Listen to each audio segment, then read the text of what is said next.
Hi friends, welcome to బెకంటీ channel. ఈరోజు నేను చెప్పాలనుకుంటున్న విషయం ఏంటంటే ఎల్ఆర్ఎస్ గురించి చెప్పాలనుకుంటున్నా. సో ఎల్ఆర్ఎస్ అనేది స్కీము మనకు బీఆర్ఎస్ గవర్నమెంట్ ఉన్నప్పుడు వచ్చింది. సో పర్టికులర్గా దీన్ని తీసుకురావడానికి కూడా కారణం ఏంటంటే ఏ ల్యాండ్స్ అయితే క్రమబద్ధీకరించబడలేదో ఆ ల్యాండ్కు మళ్ళీ ఇప్పుడు రెగ్యులేషన్ చేయడం కోసమని గవర్నమెంట్ ఈ స్కీమ్ తీసుకురావడం జరిగింది. సో ఆ టైంలో దాదాపు 25 లక్షల కంటే ఎక్కువ అప్లికేషన్ రావడం జరిగింది. సో దాంతోపాటుగా ఆ అప్లికేషన్స్ ఓన్లీ అప్లికేషన్ తీసుకోవడం జరిగింది తప్ప ఫీల్డ్ మీదకి వచ్చి ఎంక్వైరీ చేసి వాటిని రెగ్యులేషన్ అయితే చేయలేదు. సో దాదాపు అప్పుడు ఒక పర్ అప్లికేషన్ 1000 రూపీస్ తీసుకున్నట్టుగా నాకు కూడా గుర్తుంది. సో ముఖ్యంగా ఏంటంటే ఈ ఎల్ఆర్ఎస్ అప్లికేషన్ పెట్టిన తర్వాత ఆ అప్లికేషన్ బేస్ చేసుకొని అక్కడ ఉన్నటువంటి ఆ మున్సిపాలిటీకి సంబంధించినటువంటి ఆఫీసర్లు ఫీల్డ్ మీదకి వచ్చి అక్కడ వెరిఫై చేసి ఆ చట్టానికి అనుగుణంగా ఆ ప్లాట్లు కనుక ఉంటే అప్పుడు వాళ్ళు వెరిఫై చేసేసి క్లియరెన్స్ ఇచ్చేస్తారు. ఇచ్చేసిన తర్వాత అప్పుడు మున్సిపాలిటీకి సంబంధించినటువంటి పేమెంట్ ఏదైతే డ్యూ ఉంటుందో అది కట్టేసుకోవాలి పూర్తిగా. దాంతోపాటుగా అక్కడ సైట్కి సంబంధించింది ఆ ఫ్లాట్కి సంబంధించినటువంటి ఫొటోస్ కూడా తీసుకొని మనకు సంబంధించినటువంటి మన లాగిన్లో అంటే మున్సిపాలిటీకి సంబంధించినటువంటి లాగిన్లో ఫోటోలతో సహా అప్లోడ్ చేయడం జరుగుతుంది ఎల్ఆర్ఎస్కి సంబంధించిన సైట్లో. ఓకే, సో దీనికి సంబంధించినటువంటి వార్తలు కూడా మనకు రీసెంట్గా వస్తున్నాయి. ఒకసారి ఆ న్యూస్లో వచ్చినటువంటి వార్తను కూడా ఒకసారి చూస్తే ఇక్కడ చూడండి. ఎల్ఆర్ఎస్ ప్రక్రియ షురు, అర్హమైన ప్లాట్లకు ఆటోమేటిక్గా ఫీజు ఖరారు, తిరస్కరిస్తే పునఃపరిశీలనకు అవకాశం, మార్చి 31లోగా ఫీజు చెల్లించాలి. సో దీనికంటే ఒక లాస్ట్ డేట్ ఉందండి. ఇక్కడ మార్చి 31 అనేది లాస్ట్ డేట్. దాంతోపాటుగా మనకి ఇక్కడ 25% రాయితీ కూడా ఇవ్వడం జరుగుతుంది. సో ఒకసారి ఇక్కడ ఉన్నటువంటి మ్యాటర్ ఒకసారి చదివి చూస్తే ఎల్ఆర్ఎస్ కింద ప్లాట్ల క్రమబద్ధీకరణ ప్రక్రియను రాష్ట్ర పురపాలక శాఖ ప్రారంభించింది. నిషేధిత జాబితాలో లేని చెరువులకు 200 మీటర్ల పరిధిలోకి రాని సర్వే నెంబర్లలోని ఫ్లాట్లకు ఆటోమేటిక్గా ఫీజు చెల్లింపు పత్రాలు జారీ సోమవారం నుంచి మొదలుపెట్టడం జరిగింది. సో ఎవరైతే వాళ్ళకు చెప్పినట్టు వాళ్ళకు కొన్ని కండిషన్స్ ఉంటాయి. ఒక ఫ్లాట్ అనేది అది రెగ్యులేషన్ అవ్వాలంటే ఆ మున్సిపాలిటీకి సంబంధించినటువంటి కొన్ని కండిషన్స్ ఉంటాయి. ఆ కండిషన్ బేస్ చేసుకొని ఖచ్చితంగా ఫ్లాట్ కనుక ఉన్నదనుకో వాళ్ళు ఖచ్చితంగా అప్రూవ్ ఇచ్చేస్తారు. ఓకే, సో అప్రూవల్కి ముందు మనకి ఎల్ఆర్ఎస్కు అప్లికేషన్ పెట్టుకొని ఉండాలి. సో అప్లికేషన్ బేస్ చేసుకొని ఫీల్డ్ ఆఫీసర్ వచ్చి చూసి అక్కడ వెరిఫై చేసేసుకొని తను అన్నిటికీ ఎలిజిబుల్గా ఉంటే తను ఓకే క్లియరెన్స్ ఇచ్చేస్తాడు. సో ఈ విధంగా వాళ్ళకు తెలిసిన లెక్క ప్రకారం అన్ని ఇక్కడ కండిషన్స్ ప్రకారం ఉంటే ఆటోమేటిక్గా మనకు ఫీజు చెల్లింపు పత్రాలు కూడా జారీ చేయడం కూడా జరుగుతుంది. ఓకే, సో ఇప్పుడు ఫర్ ఎగ్జాంపుల్ అది ఏదైతే మనం ఎల్ఆర్ఎస్కి అప్లికేషన్ పెట్టినప్పుడు ఎవరైతే మొబైల్ నెంబర్ ఇస్తారో ఆ మొబైల్ నెంబర్ తోటి మనకి ఎల్ఆర్ఎస్కి సంబంధించినటువంటి సైట్కి వెళ్ళి చూస్తే ఓటీపీతోటి లాగిన్ అయితే okay registered contact mobile number ఉండాలి. దాంతోపాటుగా మనకి ఆ రిజిస్టర్డ్ కాంటాక్ట్ నెంబర్కి ఓటీపీ వస్తుంది. లాగిన్ అయి చూసిన తర్వాత మనకి ఏమొస్తుందంటే దాంట్లో మనకు ఆటోమేటిక్గా ఫీజు జనరేట్ రెగ్యులరైజేషన్కు అవకాశం ఉన్న ఫ్లాట్గా మనం అనుకోవాలి. ఓకే, ఇక్కడ దేని గురించి తెలుపుతుందంటే ముఖ్యంగా పురపాలక అంటే మున్సిపాలిటీకి సంబంధించినటువంటి ఫ్లాట్లకు మాత్రమే ఈ 25% అవుతుందండి. మరి గ్రామాల్లో ఉన్నటువంటి గ్రామాల్లో ఉన్న లేఅవుట్ల గురించి అయితే ఇక్కడ తెలుపలేదు. సో ఇక్కడ మళ్ళీ ఒకసారి చూసుకుంటే మార్చి 31లోగా క్రమబద్ధీకరణ ఫీజు ఓపెన్ స్పేస్ ఛార్జీలు కలిపి చెల్లించిన వారికి 20% రాయితీ ఇవ్వనట్లు వెల్లడించింది.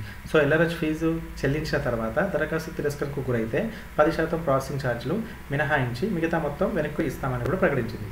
సో ఈ ఆఫర్ అనేది 25% ఇచ్చారు కదా, సో రాయితీ ఇచ్చారు. దానికి ఇప్పుడు ఈ అప్లికేషన్ అనేది కొనసాగుతున్న టైంలో ఇన్ కేస్ అనేది మీ ఫ్లాట్ అనేది రెగ్యులేషన్ కాకుండా అది అప్లికేషన్ రిజెక్ట్ అయిపోతే మనం ఏదైతే పేమెంట్ మున్సిపాలిటీకి పే చేసినామో అందులో ఒక ప్రాసెసింగ్ ఫీజు మనం ఆపేసుకొని మిగతా అమౌంట్ అనేది మనకు రిఫండ్ చేస్తున్నట్టుగా చెప్పారు. ఓకే, సో ముందు అసలు దీని తర్వాత మనం ఈ ఎల్ఆర్ఎస్లో మనం ఏ విధంగా లాగిన్ అయ్యి చూసుకోవచ్చు, మన ఫ్లాట్కి సంబంధించిన డీటెయిల్స్ ఏ విధంగా ఉన్నాయి అవన్నీ తెలిపే ముందు ఒకసారి నేను మెయిన్ సైట్లోకి వెళ్తా. చూడండి,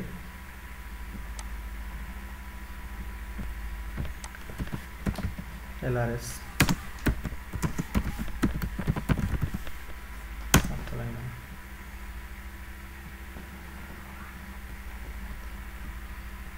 ఇదే welcome to layout regularisation scheme. Okay, so దీనిపైన క్లిక్ చేశాను. క్లిక్ చేసినప్పుడు ఈ విధంగా మనకు మెయిన్ వెబ్సైట్ ఓపెన్ అయిందండి. ఇక్కడ చూసుకుంటే పైన కూడా ఇక్కడ కనిపిస్తుందా municipality administration and Panchayati Raj department అని. Okay, layout regulation scheme 2020. So ఇందులో మనకి సిటిజన్ లాగిన్కు ఎలిజిబిలిటీ ఉంది. ఇక్కడ చూసారా, ఫర్ ఎగ్జాంపుల్ మొబైల్ నెంబర్ అడుగుతుంది. ఇక్కడ మనకు తెలిసిన నెంబర్ ఒకటి ఇచ్చాను, ఇచ్చి జనరేట్ ఓటీపీ క్లిక్ చేశాను. ఇక్కడ ఏమంది please enter register mobile number అంటుంది. అంటే ఎల్ఆర్ఎస్ కోసం ఎవరైతే దరఖాస్తు చేసుకున్నారో ఆ దరఖాస్తు చేసుకున్న ఆ టైంలో ఏ మొబైల్ నెంబర్ అయితే ఇచ్చినామో అది మాత్రం ఎంటర్ చేస్తే దానికి మాత్రం ఓటీపీ వస్తుంది. అంతే తప్ప వేరే నెంబర్కి ఇస్తే మాత్రం మనకు ఓటీపీ రాదు. ఓకేనా, ఇది మాత్రం బాగా గుర్తుపెట్టుకోండి. ఓకే, సో ఇప్పుడు మనకు ఎల్ఆర్ఎస్ అప్లికేషన్ ఇచ్చినటువంటి ఒక నెంబర్ నేను ఎంటర్ చేస్తున్నా.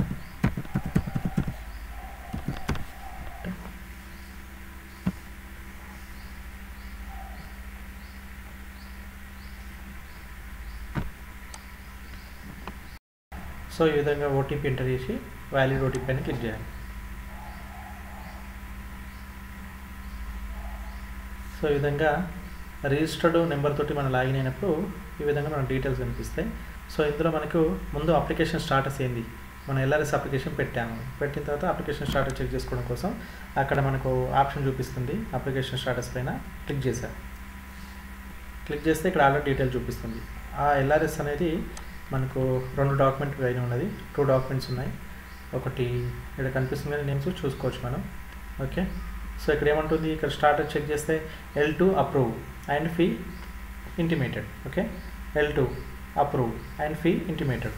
సో ఈ విధంగా మనం ఎల్ఆర్ఎస్కు అప్లికేషన్ పెట్టిన తర్వాత వాళ్ళు చెప్పిన కండిషన్ ప్రకారం ఫ్లాట్ కనుక లేఅవుట్స్ కనుక ఉన్నాయనుకోండి, ఖచ్చితంగా ఆటోమేటిక్గా అది స్టాటస్ అప్రూవ్ అయిపోతుంది. దాంతోపాటుగా ఫీ కూడా ఇంటిమేట్ అవుతుంది. ఓకే, సో ఒకసారి మనం ఇనిషియల్ పేమెంట్ రిసిప్ట్ అనేది అండి ఇక్కడ వ్యూ చేసామనుకోండి.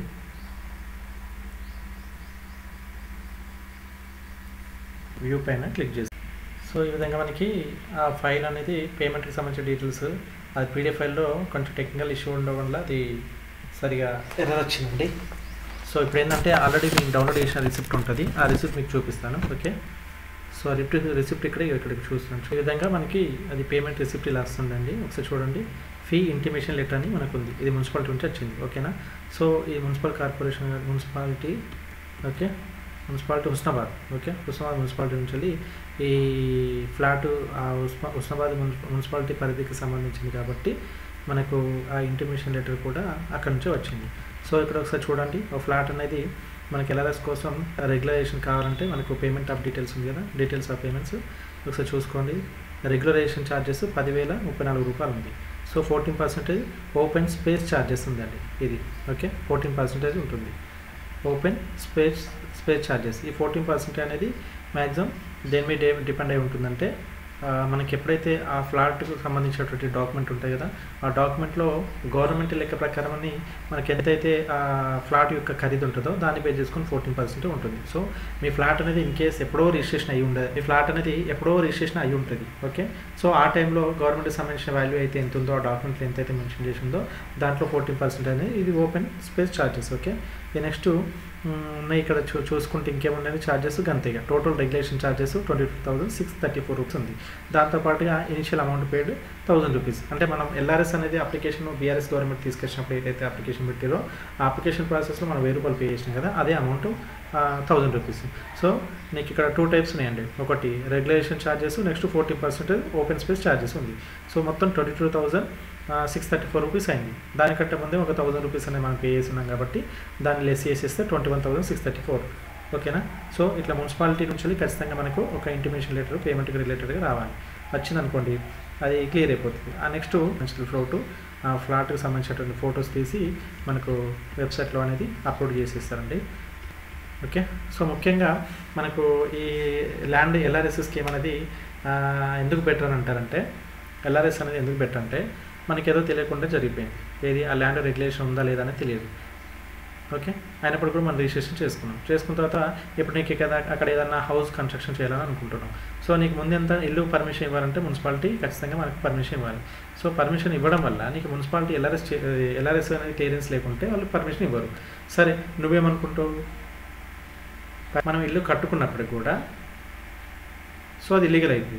సరే, ఇల్లీగల్ అయినప్పటికి కూడా నీకు ఎలక్ట్రిసిటీ ఇవ్వదు, రోడ్డు వేయరు, నెక్స్ట్ వాటర్ సోర్స్ అనేది కూడా మనకు ఉండదు.